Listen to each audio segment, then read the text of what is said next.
According to the World Tourism Organization, China is now the #1 tourism source market in the world. According to the Weibo post, which cites information from a press release by the World Tourism Organization, China's expenditure on travel outside of the country reached $102 billion in 2012 and is by far the fastest growing tourism source market in the world. Now, thanks to rapid urbanization, rising disposable incomes, and the relaxation of restrictions on foreign travel, the volume of international trips by Chinese travelers has grown from only 10 million in 2000 to over 83 million in 2012. Expenditure by Chinese tourists abroad has also increased almost eightfold since 2000, with 2012 seeing a 40% increase from $73 billion in 2011 to $103 billion last year. However, not all Weibo users saw it as a good sign. Some pointed out that the reason why Chinese people are traveling and spending abroad was because of the high taxes in China and poor quality of products, as well as various scams.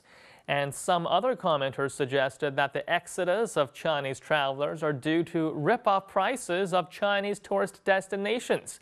So now let's take a look at what some of them had to say on Weibo. Well, obviously, this is because the cost of buying luxury products is so much higher in China. If you wanted to buy an expensive bag or something, the cost of the item in France plus the cost of the trip might be cheaper if you were to just buy the bag in China. I've done some calculations, and the cost of going to Sanya is the same as 2 trips to Southeast Asia. That's why Chinese people are going abroad for vacations, because it's cheaper than Chinese alternatives. Government officials traveling on taxpayers' money is making great contributions to the world economy. I guess this is sort of a diplomacy as well. It's because prices in China are going out of control. Also, corrupt officials who buy things in foreign countries do not leave a paper trail. This is good. Hopefully other countries would start giving more benefits to Chinese passports. I dream of the day when we can just pack our bags and go like those with Hong Kong passports and Taiwan passports. According to a CNN report, the one thing that Chinese travelers love to do on their tour trips is to go shopping, which is very different from other global travelers. Now, luxury products such as Italian and French handbags and watches are some of the most popular items that have replaced souvenirs.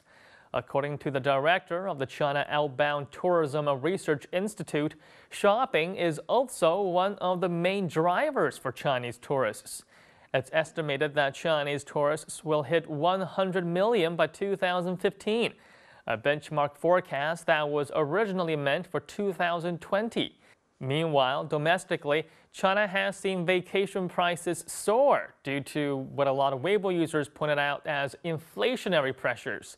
Now, ticket sales for various tourist destinations across the country has been raised many times over the last decade.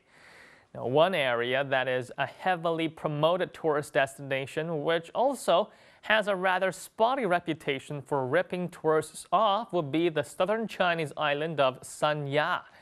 Now, horror stories from Sanya of unscrupulous merchants coercing and threatening travelers to pay severely inflated prices were very common a couple of years ago.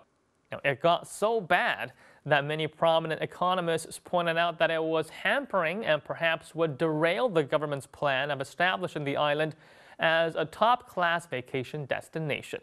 Now, even today, many Chinese travelers would attest that a trip to Sanya could very well cost a lot more than a trip to a Southeast Asian nation. Okay, and now let's get back to Weibo and take a look at what else people had to say about China's fast-growing outbound tourism industry. With so much money, why don't they spend it in China and keep the money in the country? This does not help with domestic demand. What is the point of this? There is no reason to be proud of this at all. This is a good sign. More people should go abroad to broaden their horizon. Problem is, most Chinese travelers are just going abroad because it's the in thing to do. They don't care about the culture of other countries or art or history. They'll go and fondle some ladyboys and gamble and take some pictures and say that's it. They feel like they've traveled. For the rich, traveling abroad is nothing. For the poor, feeding your family is a huge challenge. Now, some of the other top spending nations include Germany at number 2, the U.S. at number 3, the UK at number 4, and the Russian Federation rounding out the top 5.